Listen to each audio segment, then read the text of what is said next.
So hey guys, on writing news, I can say that I have continued to make reasonably steady progress in my current project, which is part of the Winterfall trilogy, which I will talk about when I'm prepared to make that announcement. But I mean, basically, I've kind of come to realize, among other things, and this is, I guess, something that I'll have to talk about in a future video at some point, is that talking about stuff before I've gotten, I guess, a certain amount of it completed usually tends to just kind of get me, I guess, I don't know, more concerned about maintaining progress rather than, just, relaxing and letting the process flow and things like that. Trying to maintain like a certain level of production, or I guess to talk about it before it's in the bag is, at least for me, a little harder, because then I kind of feel, I guess, the need to keep up with the hype, so to speak. Keep up with what I have self-obligated myself to do, with making sure that it comes out as well on the page as it does in my head, which is a little easier to do when I'm talking about it like in retrospect a little bit. So I mean, I hopefully at some point I'll be able to provide, I guess, more frequent, more regular kinds of little updates. But by and large, I kind of think that what I'm going to do, or at least what I'm trying to do this year, is to, I guess, build up a little bit of a buffer so that I am more free to talk about projects, to release things, to give away tidbits when they're already in the bag, so to speak, and they're not a nebulous future concept that I feel like I have to catch up to reach, rather than them being completed and perhaps me having had time to look over them at my leisure, to write them when I feel relaxed and all that other stuff. So I mean, that's kind of, I think, what's taken me longer than I would have preferred to come to realize. But I did, and I kind of think that seems to be something that's making a significant difference in making regular progress. So going forward, I will definitely have probably more to discuss, like just in general.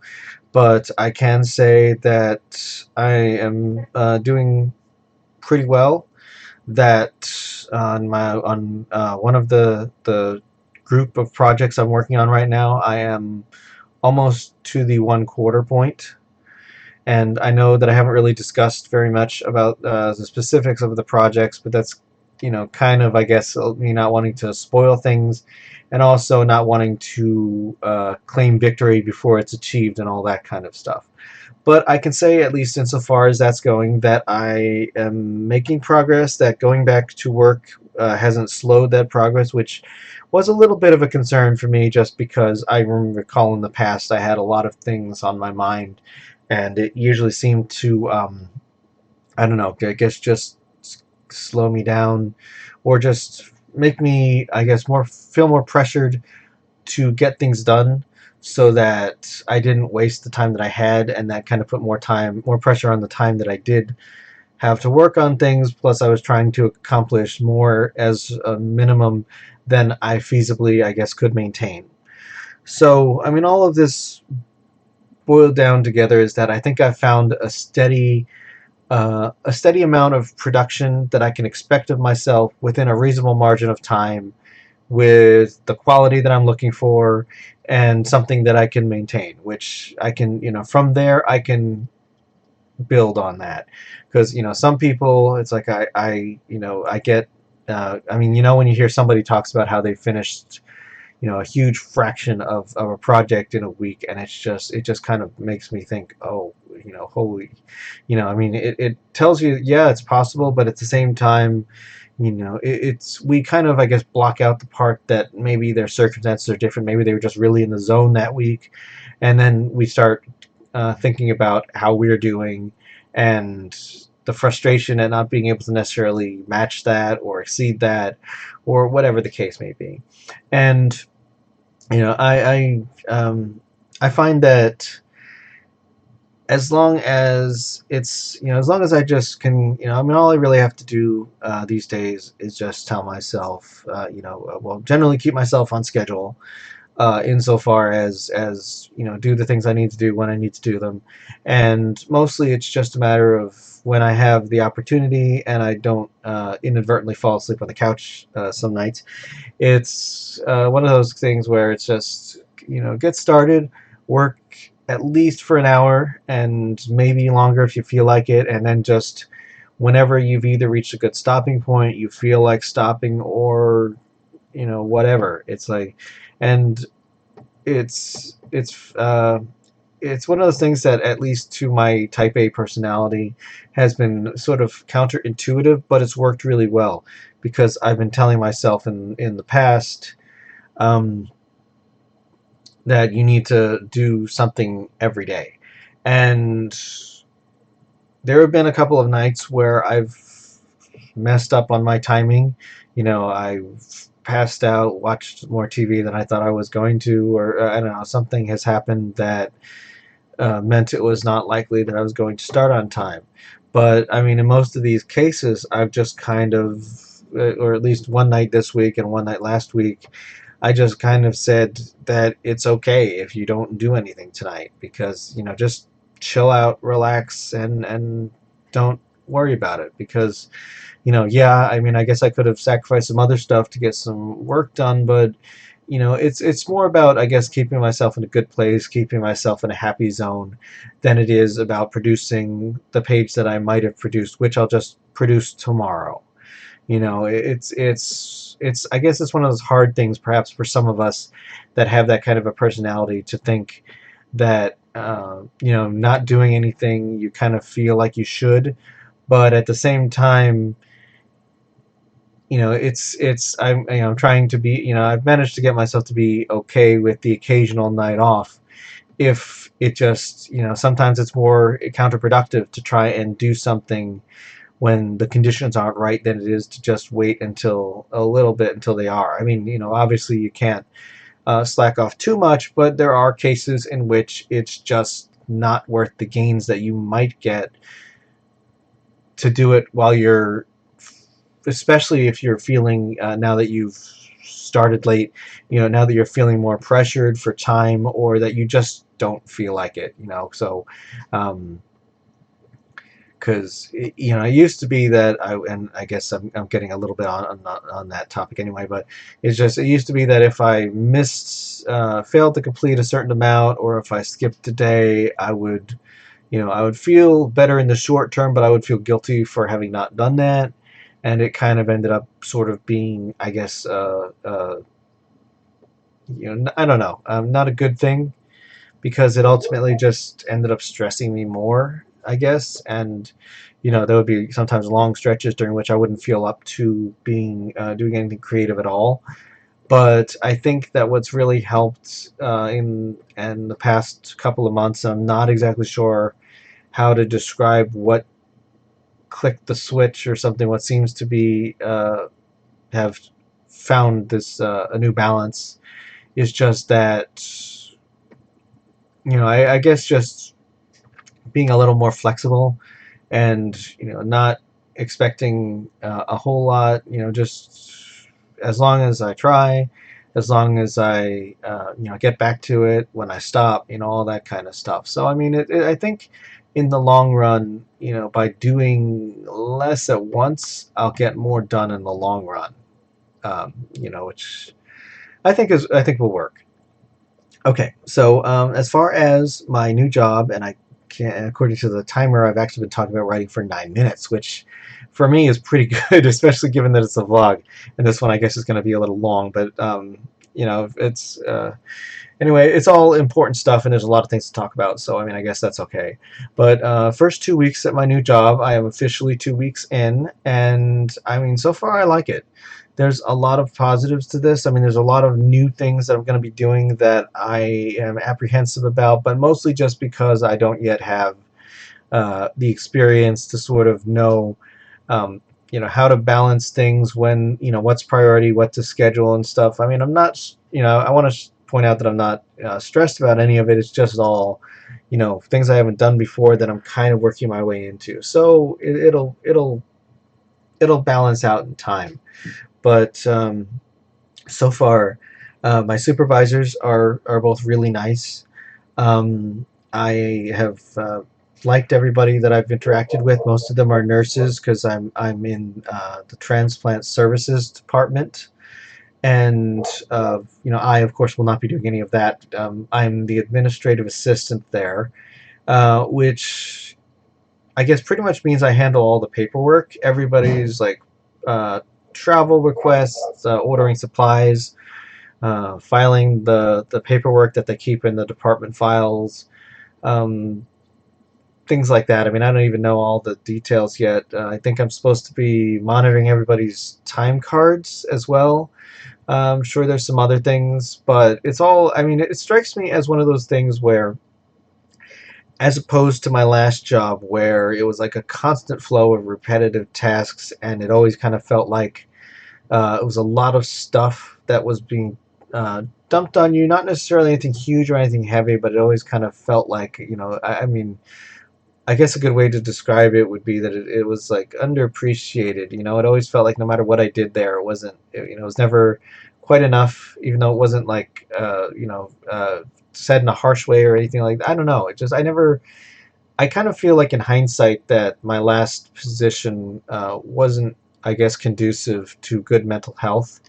Might be a good way to say it. There could be other ways I could describe it, but I guess to put it mildly, I think that at least a part of the problems that I ran into mental health wise may have been indirectly responsible to just the general, I guess, office atmosphere or mindset or something like that. And I mean, I kind of think that, well, I get the feeling like I'll have a lot to do, like there'll be a lot of tasks and such, that I also kind of get the feeling that as long as you keep on top of it and as long as you just, do what you got to do, you can more or less take your time and that you'll be all right. Um, which really works out well for me because I think that that kind of a job would just be perfectly suited for me. Also, it's in it's in a non-clinical building, but it's also kind of out of the way. It's on one of the upper, well, one of the lower middle. Bleh. It's on one of the lower upper floors. I don't want to get too specific because I'm not sure how much I should talk about it, but it's not on the ground floor, and we're kind of, I guess, tucked away in an area that doesn't see a lot of traffic for people that aren't supposed to be there, like no direct public interaction.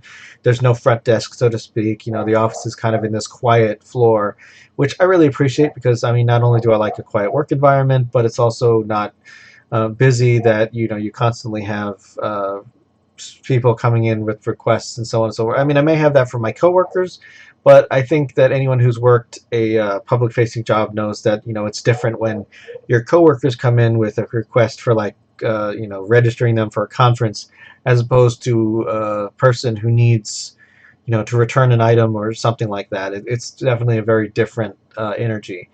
And although and it's only been like the first 2 weeks, but so far, I mean, my boss has been really accommodating. I mean, he is okay with the blue hair, which pleases me a lot. It certainly wouldn't have affected my taking the job or not, but it certainly was a plus. And also another perk to the job apparently is that the building that I work in is a former psychiatric hospital. Take that as you will. But it also, as a side effect of some of the offices being converted patient rooms, I have my own bathroom that's like 10 feet away from my desk. Part of the room inside is a restroom, so that's kind of nifty. I mean, it's not something I ever expected and not something but I just kind of found that neat when I came in the first day and there was this door in here. It's like, I figured maybe it was like a closet or something, but then one of the housekeeping people went in to clean it. It's like, oh, that's what's in there. So, I mean, it's kind of nice because if I get up, I don't have to wander the halls to walk to the restroom. It's like I have one in my office that I can just use at my convenience. So, I mean, it makes it nice. Like I've started personalizing my office with the little bits and stuff of things that I had to bring in there. A couple of my Star Trek ships that used to be on my old desk, and a few other things. The Dilbert figurines that I had at home that I didn't know what I was going to do with, so this seemed like a good place to put them. I'd like to get a couple of plants for my desk, and things like that. But other than those things, I mean, a lot of it's just, I guess, once I have some money, I can customize my office a little bit more. I probably won't be sharing any pictures or video because honestly, I think that although I don't necessarily have a concern about that, I know that there are like, confidential information and such things. I mean, I'm not sure if that's the kind of thing that's okay, so I just rather err on the side of caution and just not, I mean, I've taken pictures of myself at my desk before in my old office, but and in hindsight, I kind of wonder if that was a good idea. But I mean, all you could really see was my face and the back of the wall, which I don't have anything on there that was, but still, always best to be, to follow the rules and all that fun stuff. So I mean, because so far, I mean, it's only been 2 weeks, and I haven't really gotten into doing the nitty gritty of the job. I'm still doing a lot of training and a lot of orientation. I mean, the first 2 weeks have mostly been getting everything set up, but I am fairly confident that once I do start doing this job, that I'm going to really enjoy it, and that I plan to stick around for a while because, most of you guys that know me know that, I kind of like to settle into a routine. I like to, I'm nice and comfortable in my rut, as to say. It's like, I like things to be a certain way. I like things to be stable. I like life to be generally predictable for the most part. I don't like a whole lot of, I'm not one of those people that has a lot of wanderlust that needs to constantly change jobs or go to new places or something. I mean, not to say that I don't like to travel, but I think you guys can get what I'm going for. Um, as far as the car, I can say that I did receive it the Wednesday of my first week at work. That so far it has been reasonably cooperating. It has developed a new quirk. Apparently, the radio just kicks on um, at a medium volume, and I just have to mute it every time I start the car. Um, I am hoping that it lasts me at least 6 to 11 months so that I have time to save up for a down payment and plan for its successor. Although it seems to be reliable enough for now, I'm pretty much treating it with kid gloves as much as possible, and giving it reassurances. Is like I don't usually talk to my car, but just kind of like, all I need you to do is just get me this last little bit, and then your service will be over. Um, but I'm not. I feel confident enough, at least insofar as in-town driving. I do not think that it would be suitable to take it on the road. So for TFF, I have decided to rent a car. But for all intents and purposes, most of what I'll be doing for the rest of its useful functionality will be in-town driving, and for that, I think it will be sufficient for our needs. Nevertheless, I will definitely be pleased when I finally get to the point where I can replace it with a fresh vehicle, and I have been strongly considering, especially given if the job works out the way I hope it will. I should be, making more money, or at least I should be, than I used to. So hopefully, I might actually be able to afford a brand new car. Which, I mean, I've really never been a person that's been particular too much about what kind of car I drive, or having the newest, fanciest widgets or whatever. But I kind of at least once want to be able to have a car that I pretty much picked out entirely by myself. Even if it's like the only time I ever do this, it's like, I know you can save money by getting used cars and all that stuff. Sometimes it's a better value, and maybe I know it depreciates the moment you drive it off the lot and all that stuff.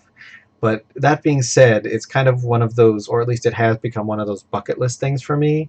It's like I would like to have a new car at least once, and just see what that feels like and enjoy the benefits of that for as long as it lasts. Um, as far as specifics, I'm pondering a Hyundai Elantra because it's been mentioned to me that that's a good car. It looks like it's about in the price range that I would be willing to consider, and it seems like it has all the bells and whistles that I need. I think there's a version of it called the Limited that I would like to potentially consider. Of course, I'm probably going to get a dark blue car because blue is kind of my thing these days. It's funny because as a kid I used to be all into green, but blue just kind of seems to have permeated me in my middle uh, zone of life. But let's see. I guess the last thing to talk about is Texas Furry Fiesta. Uh, although I don't believe I will be able to take it as paid leave, which I kind of expected. I mean, I'm grateful that they're letting me go at all, but apparently my supervisor said that it is not a problem for me to take the 3 days off that I would need to go to TFF. So I will be there. I guess it's as of the time of filming this, it will be, I guess, one more week and a half before my next con, which I guess means I need to start trying on my fursuits, figuring out which ones I'm taking and all that fun stuff, make sure everything still fits and all that fun stuff. Um, I mean, to tell you the truth, it's coming up pretty fast in my mind just because it's been very tricky to plan trips during this year and a half of COVID and of unemployment, because I don't like to take trips if I don't know that I have the money. I mean, now that I have a job, I mean, that's all fortunately falling into place exactly when I need it to, which is the benefit of getting this job when I did, because it seems like it's going to work out pretty much best case scenario, which sort of lends credence to my belief, or my general faith in the belief that things happen for a reason, and that sometimes you'll get what you need when you need it, which is really what this job is for me, which is why I'm kind of thankful to the universe so far for having it come up when it did, because it really was just I was getting to the point where it was going to be problematic if I did not have a job soon, for a number of reasons. And it has just kind of worked out very well so far. And I mean, it almost makes me think that it's too good for what I deserve. I mean, but I'm counting my blessings these days, absolutely. And once I know what my first paycheck will look like, which I will know next Friday, I can start sort of kind of putting together a budget and figuring out, when I can buy some of the things that I've been putting off that I want to purchase, and getting back to commissioning art and figuring out other things. Particularly some of the things that, if artists that you'd like to recommend. Generally speaking, I like realistic styles. I like artists that can do variety of species, because if you've seen my characters, you know that they kind of run the gamut from a lot of different species types, because I try and be as inclusive as possible. Um, Technology is a plus. I mean, a lot of my settings have to do with like sci-fi or sci-fi fantasy, post-apocalyptic, things like that. So, I mean, it's definitely a plus. It is not essential, because, I mean, there are some things like, Lucy and Kate and Lexi's concept that are all more or less modern world. But, I mean, still, it doesn't mean that technology isn't going to factor into these things somehow. But, there's others that, probably will require more technology than others. I mean, like, I might like to get some pictures of my characters in cars and around cars or something for some of the settings, just I guess to get some of these ideas brought to life. And that being said, TFF, I'm kind of just winging it a little bit. I'm not really going with any specific plans other than to go and enjoy the con. It's been, it'll be my first FurryCon in 2 years since TFF 2020, because a week later was when we heard about COVID. So this is all going to be, I guess, a little bit of just kind of a, count my blessings that I'm even there kind of trip, and just enjoying what I can enjoy. I mean, we're gonna be there with I don't know what to call them these days, Sienna, Atsuki, so on and so forth. But in any case, we will be there with our usual roommate, possibly with a fourth. I originally had planned to potentially have a fourth individual, but they kind of indicated early on that they were not likely to attend, or at least they weren't going to lock down their spot in the room. But I mean, that is it, I guess.